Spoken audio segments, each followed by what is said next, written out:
Essa semana, o governo de Cuba decretou que todos os cubanos que participam do programa Mais Médicos vão voltar para a ilha de Fidel.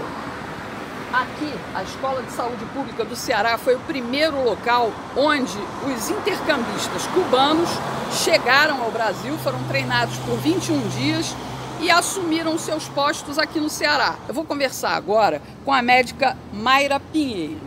Mayra, você, logo que os cubanos chegaram aqui, foi uma das médicas que questionou esse contrato. Por quê?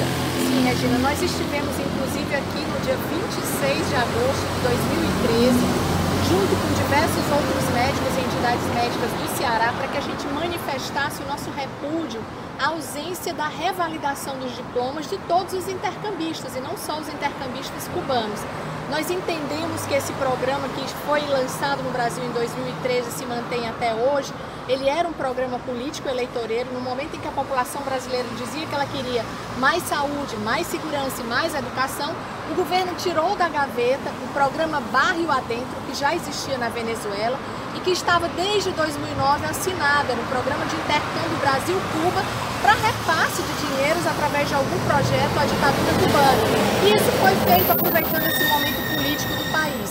A gente sabe que o pretexto de lançamento do programa foi uma suposta necessidade da população e uma ausência de médicos brasileiros para que os brasileiros das periferias das grandes cidades e dos rincões brasileiros fossem contemplados com assistência médica. Não é verdade. O órgão oficial para determinar quantos médicos são necessários hoje no Brasil é o Conselho Federal de Medicina. Hoje nós já temos mais faculdades de medicina do que, por exemplo, a Índia, que é um país mais populoso, e temos um número de médicos suficientes para atender os brasileiros, segundo preconizado pela Organização Mundial de Saúde. Tanto que esse programa tem 18 mil médicos, um pouco mais. Isso. E apenas 8 mil são realmente vindos de Cuba, exatamente. Não é isso? E nós somos hoje 450 mil médicos brasileiros, que muitas vezes não estão nas periferias das grandes cidades e nesses rincões, porque nos faltam condições de trabalhar. Antes do programa Mais Médicos, nós ficávamos à disposição de prefeitos que muitas vezes não honravam os compromissos com os nossos salários e nos colocavam para trabalhar em condições completamente adversas, sem recursos diagnósticos, sem medicamentos. E o nosso protesto era: a gente não precisa de programa Mais Médicos, a gente precisa de programa Mais Saúde. Brigamos durante todos esses 5 anos, inclusive porque esse programa representa um franco desrespeito a esses intercambistas. Não são obedecidas as leis da Organização Internacional do Trabalho, que diz que todo trabalhador em território nacional, pela mesma carga horária, deve receber um valor igual ao dos brasileiros. Esses médicos ficam somente com 1/3 dos seus salários, são impedidos de trazer suas famílias para cá, cerceados na sua liberdade, não podem transitar livremente dentro do nosso próprio país. Então é um programa, sim, onde pessoas são traficadas como trabalho escravo para sustentar um governo ditatorial. E graças a Deus a gente está comemorando hoje o fim. Vão ficar no Brasil os intercambistas que quiserem, mas sujeitos às leis brasileiras, sujeitos ao que é aplicado em todo lugar do mundo. Agora, doutora Mayra, a maior preocupação da população brasileira, principalmente essa que está sendo atendida no interior, né? Porque a gente sabe que a maioria dos médicos cubanos estão no norte e nordeste. O maior medo dessas pessoas é perder o médico ali que está próximo. Isso vai acontecer? Claro que não. O Ministério da Saúde já vai abrir um edital para que essas vagas dos intercambistas sejam colocadas à disposição dos médicos brasileiros interessados em ocupar essas vagas. E a gente tem certeza que, dadas as condições de trabalho, não vai faltar médico nem no Oiapoque, nem no Chuí, nem na cabeça do cachorro.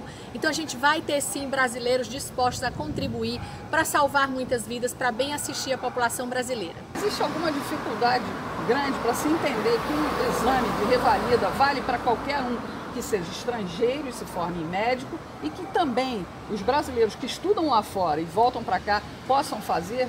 Existe algum problema, algum impeditivo disso? Não era para existir. O problema é que durante os anos de governo PT no Brasil, a ideologia petista conseguiu convencer boa parte da população brasileira, primeiro, de que os médicos brasileiros não queriam trabalhar assistindo as pessoas mais pobres, o que não é verdade. Nos faltam condições. E não deixou claro para a população que pessoas que não fazem a revalidação não podem provar que são médicos.